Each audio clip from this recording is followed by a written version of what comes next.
of her show. And as expected, she... Monsieur Hastings, there is something troubling you? If I may speak freely. You do not have to ask my permission. This is all very overwhelming. We seem to be taking one step forward and two steps back. I can understand your confusion, but you cannot allow it to consume you and your emotions to take charge. Easier said than done. I just... Oui, monsieur? Must you be so hard on her? I presume you refer to Mademoiselle Farquhar. You talk about emotions not taking charge. She is a suspect in a murder investigation, not a guest at afternoon tea. If Mademoiselle Farquhar is more important than discovering the truth and finding justice... I would have thought you would know better of me by now. I'm sorry, but I don't agree with how you spoke to her. When it is your investigation, you will have the authority to conduct your questioning how you see fit. Until then, I will continue in a manner that has and continues to bring criminals to justice. And I'll just keep my opinions to myself. Let us focus on the case. What do we know about Mademoiselle Warbeck's relationship with the deceased? Mr. Christensen suggested she had romantic feelings towards Irene, but she was just another of her pawns. She cleaned the master key to hide Mademoiselle Court Smythe's actions. But perhaps she then became worried about her own involvement. You think she could have killed her to stop the truth coming out to the trustees? Which would in turn ruin her career. It is certainly a possibility.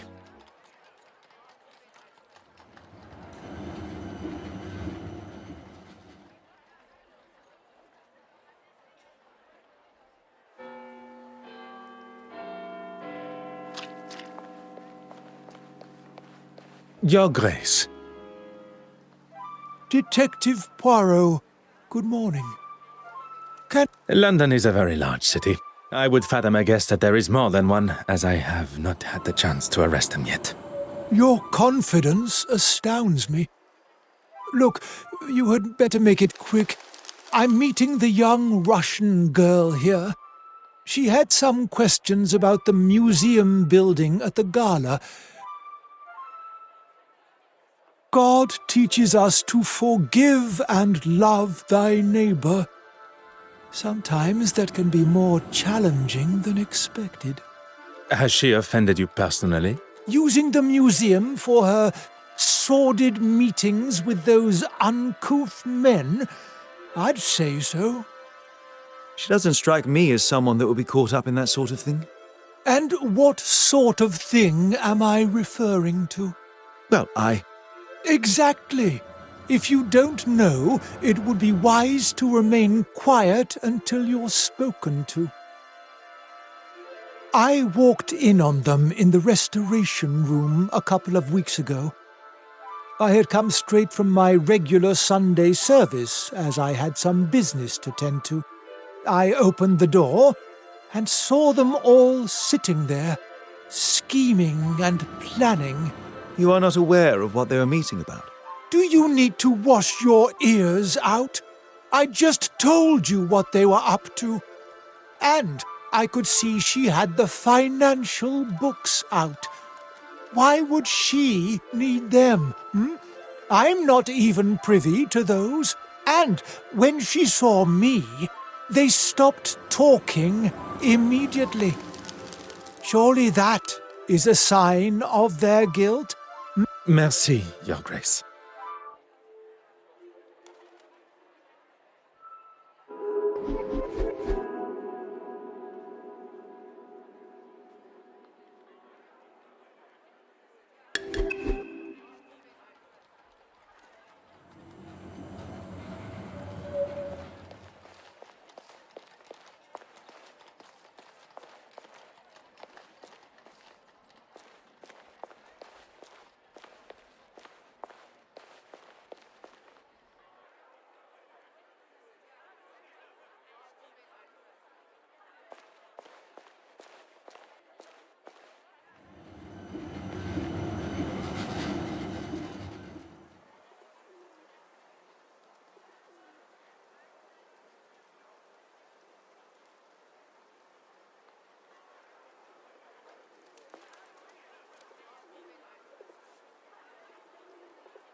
Mademoiselle Warbeck, if you have a moment. I'm actually rather busy. Is there any chance you could come back later? I would have thought recovering your painting and identifying a murderer would be at the top of your priority list. I'm sorry. It's just been so hectic here. I can spare 5 minutes.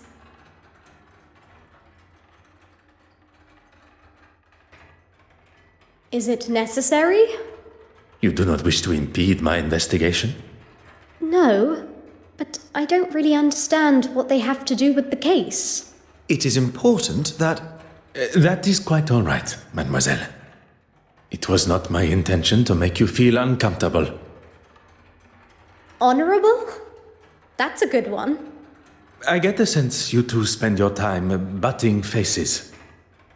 butting heads. Oui, butting heads. It would be easier to say what we do agree on. I don't know what he has against me.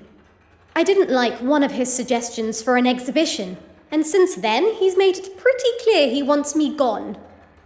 Usually after an exhibition, the artist's work would be returned to them. But on this occasion, that is not an option. I still have every intention of going ahead with the exhibit that includes her work, even if the trustees are against it. I'm still the curator of this museum. I'm hanging her work now, and that's that. I recall Mademoiselle Court-Smythe referred to the exhibit as hers. The level of arrogance and hypocrisy is now even more evident. You have been most helpful.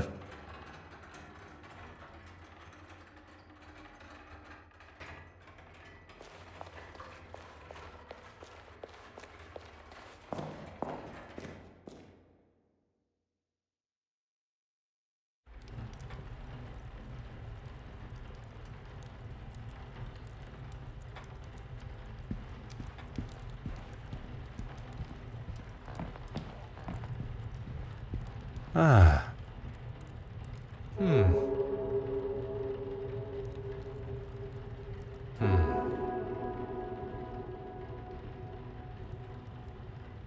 Huh.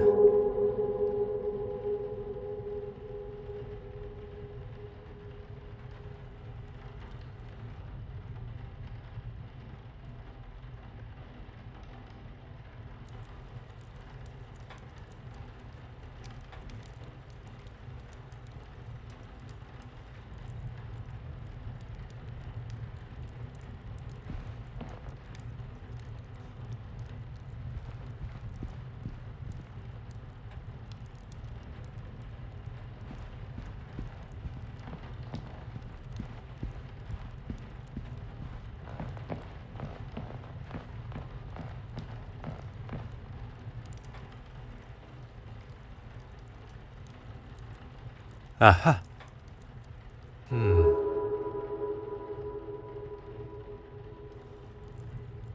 Huh.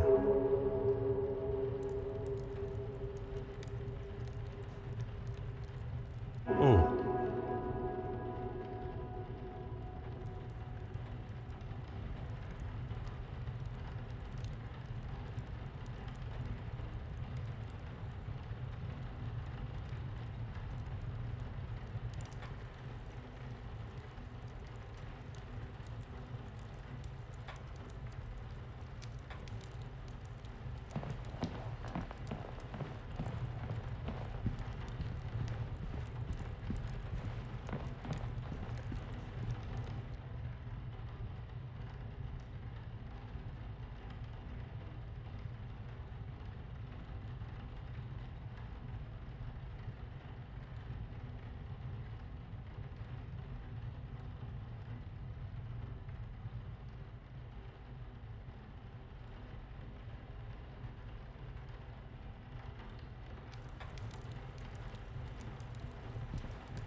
Aha.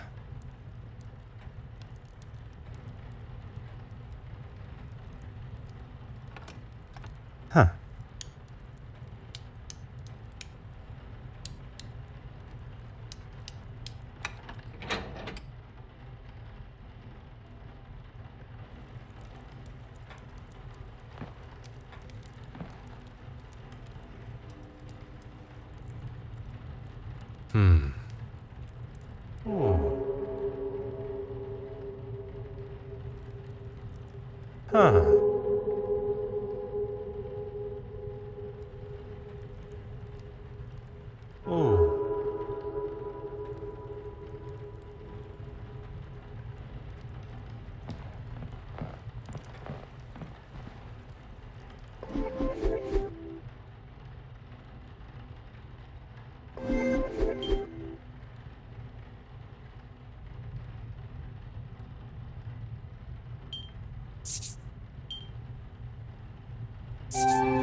Things are beginning to become...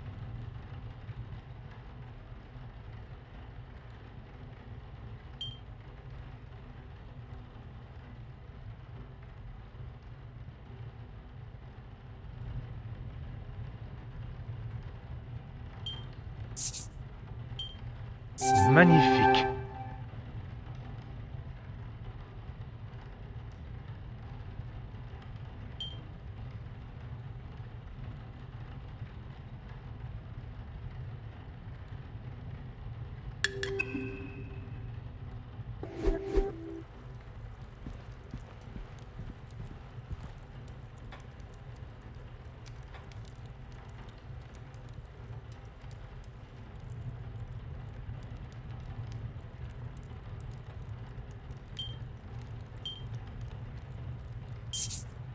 Bishop Mountjoy was quite adamant Mademoiselle Warbeck's meeting was something untoward. Although I believe anything she does, he will likely look upon negatively. To have a young woman undermine him in front of the other trustees would have been the ultimate insult. He allows his personal feelings to accentuate his cynical side, instead of allowing facts and evidence to show the truth, as one should. Mademoiselle Warbeck was doing nothing detrimental to the museum. In fact, quite the opposite with her attempt to modernize it, likely against the old-fashioned trustees' opinions.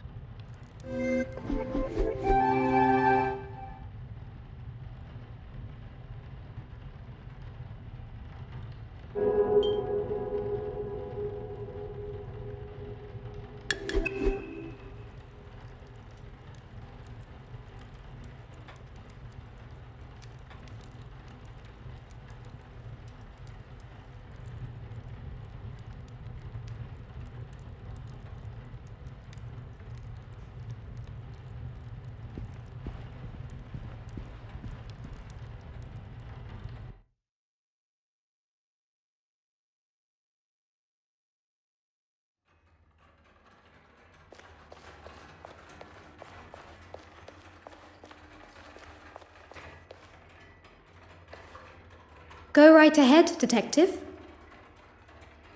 I wonder who you've been talking to. What did he tell you? That I've been up to no good? Not in so many words. I was meeting with artists for a new exhibition. He has no idea what he is talking about when it comes to art. Or really anything for that fact. He can't see the future. The new wave that will change the art world forever. As well as the uncouth gentleman you met. He also mentioned the financial books. Uncouth? Anyone not wearing full priest robes is uncouth to him. I wouldn't show Horace the finances because it has nothing to do with him. And he's simply looking for any excuse to have me fired. Nothing more. Well, considering he didn't want her work anywhere near the museum, I wouldn't have said they had one at all. Then the next thing I heard was that he had commissioned her to do some pieces for his church. I didn't know anything about it until Irene told me. Do you know what he had commissioned her to paint? No idea, I'm afraid. She was sworn to secrecy. You have been most helpful.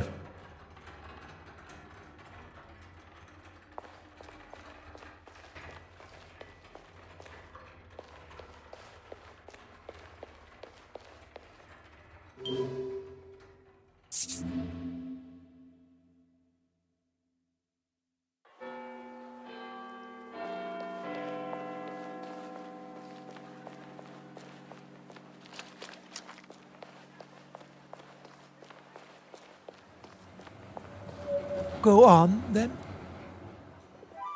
You make it sound as though it is I that has a problem with her. Forgive me, have I? If you cannot even understand what I have to say, That is perhaps a matter best discussed at a later time.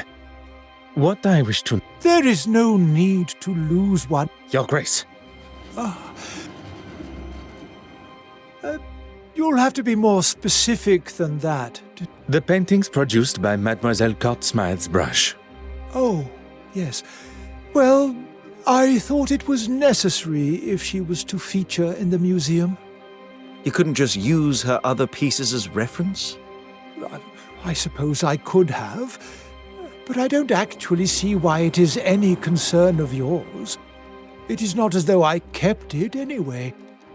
I wasn't happy with it clogging up my bin, let alone my museum. Merci, Your Grace.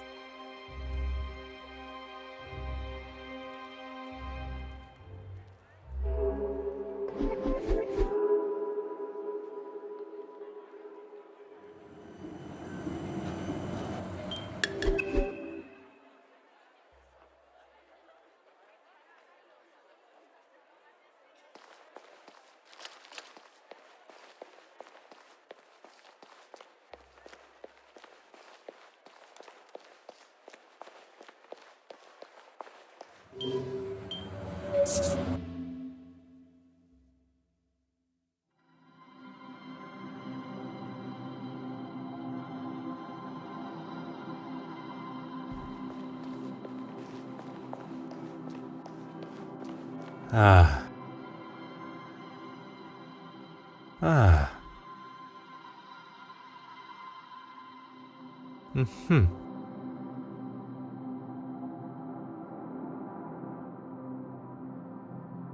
Huh.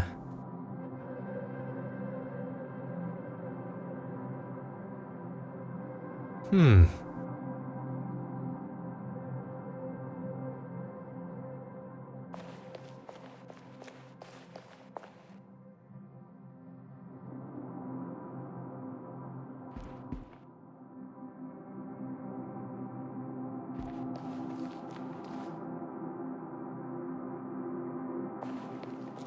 Hmm. Aha.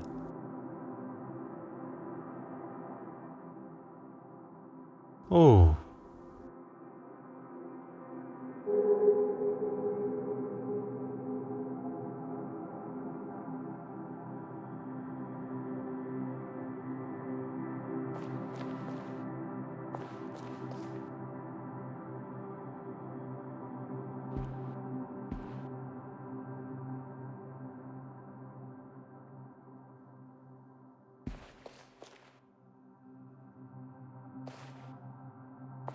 Oh.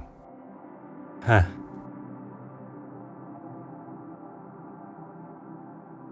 Hmm.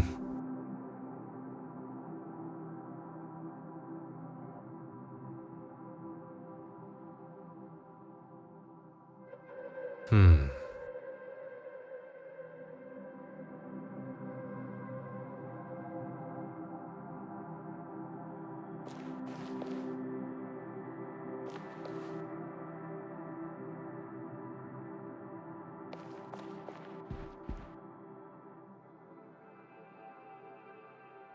Huh.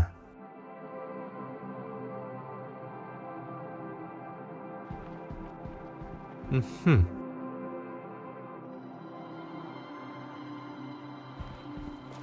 Ah.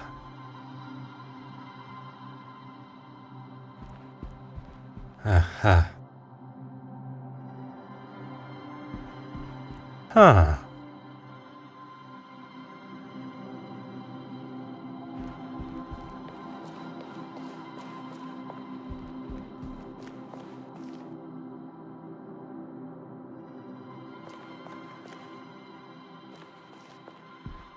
Oh.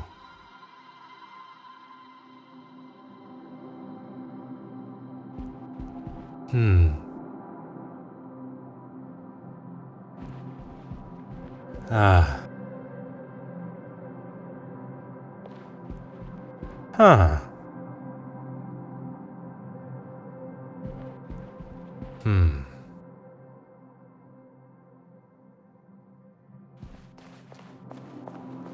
Hmm.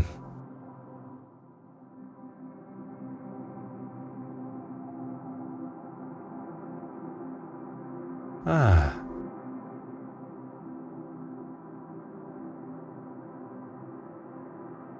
Oh.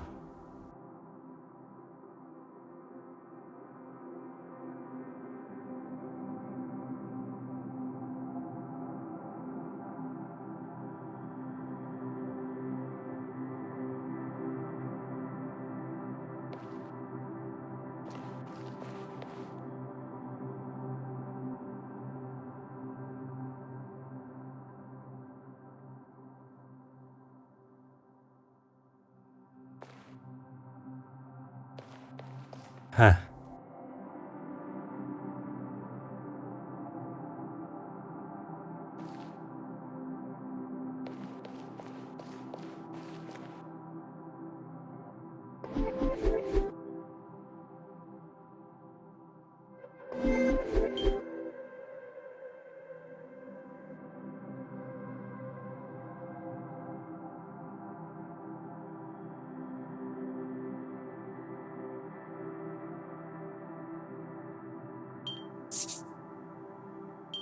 One step closer to revealing the truth.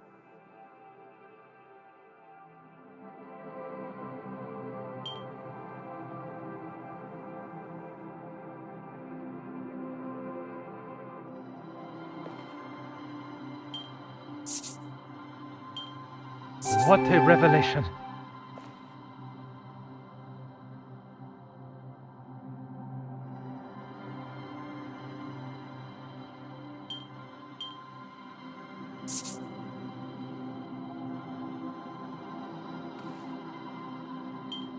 Some would say a lucky guess.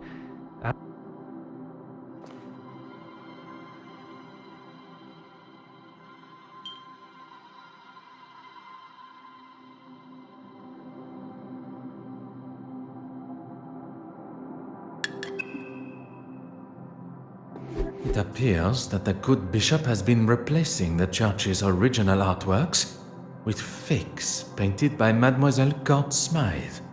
He commissioned her to make these forgeries so that no one would notice when the originals disappeared. Disappearing where, though? You don't think he's selling them, do you? Why else? Mademoiselle Babagnan appears to have been right about the bishop's connection to the black market. Now, Hastings, we must ask ourselves, where might Bishop Mountjoy be hiding the original paintings from the church before he sells them on?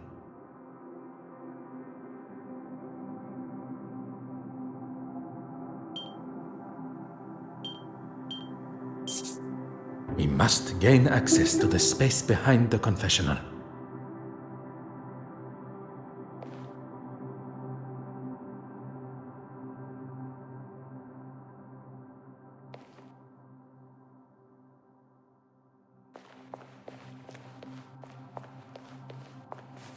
Hmm.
Why don't you have a look first? Do not tell me you are afraid of the dark.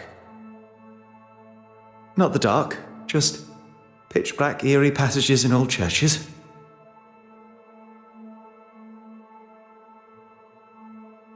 Poirot, where are we? If I am not mistaken, this is part of the secret tunnels that were built hundreds of years ago to sneak those that did not agree with the powers of the country out. And why exactly are we in here? The why must never be obvious. That is the whole point. Right.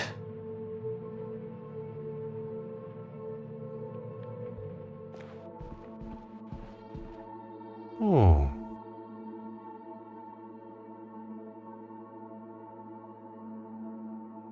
Aha.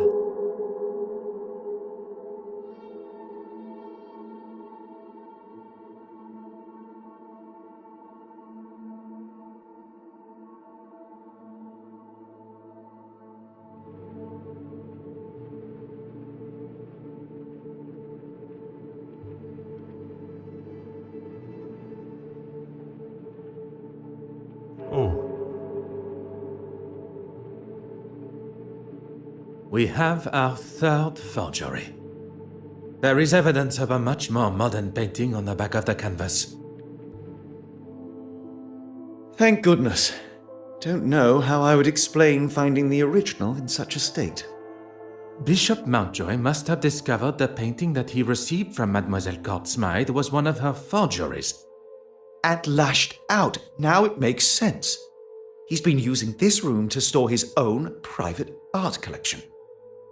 I can picture him sitting here smug as anything, surrounded by stolen paintings. What I find most unfortunate Is that not only does he deprive the world of beauty and joy from seeing these works, but he also keeps them in such dark and dank conditions, the old fool. He's even having to light his candle clock to keep from drifting off down here. Such a waste, don't you think, Poirot? One's opinions are now worth listening to. I was only voicing my thoughts. You have thoughts beside those of Mademoiselle Farquhar? Really, Poirot? You still think so little of me? When one exclaims such regard for a suspect in a murder investigation, it is hard not to think any other way and comment so. You may not be so accustomed to the idea of showing, or at least having, some form of empathy for our fellow man. There is a difference between empathy and lust. And there is a difference between commenting and being rude and obnoxious. I was not expecting Monsieur Hastings to be so sensitive on the matter. Perhaps this conversation is best saved for when we are not trapped together. What was that? Oh, just the bishop's candle clock. I don't know about you, but I've had enough of this place. Let's get out of here. What are you doing, Poirot? S'il vous plaît, un moment. The bishop's candle clock has forced me to question everything of the murder scene that I previously thought I knew. We must return to Mademoiselle Courtsmythe's apartment. Perhaps that is a job best left for you. By your...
Huh.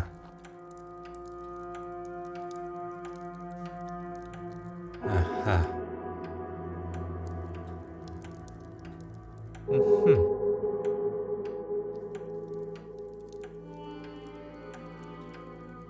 Ah.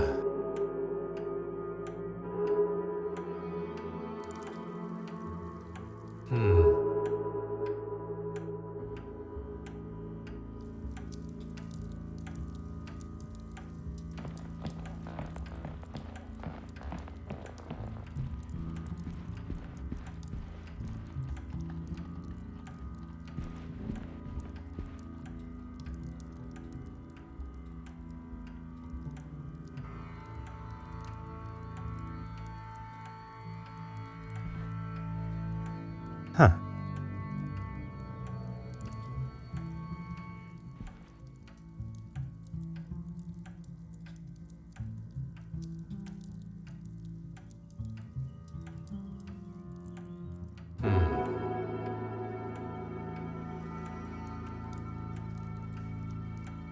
Oh. Aha.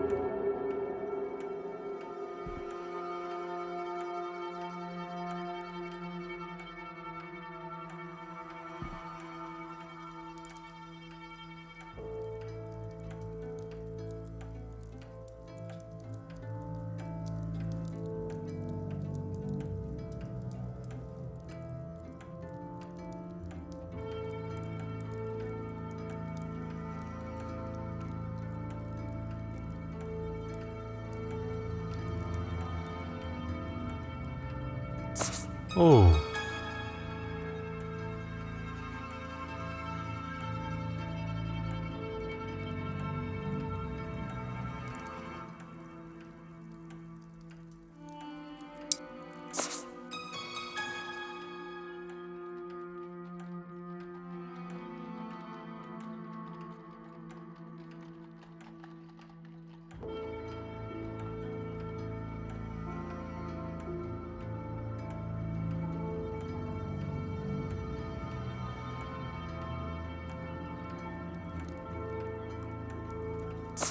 Et maintenant, Oh. I believed myself to be the greatest detective in the most prestigious police force in the world. But I have been duped and swindled, falling directly into the trap laid by the killer. And now I stand here alone, contemplating what is to come next. Monsieur Hastings was quick to make his excuses to retire to his abode and not return to the scene of the crime by my side. I hope there is not something further that troubles him. One does not need added strains at a time when steps must be retraced and a new timeline considered. Sacré! I have spent my time staring into the sun when deceit and deception has taken place in the shadows. A murderer remains free. But the truth of the fire eludes Detective Hercule Poirot no more, and soon neither will their identity.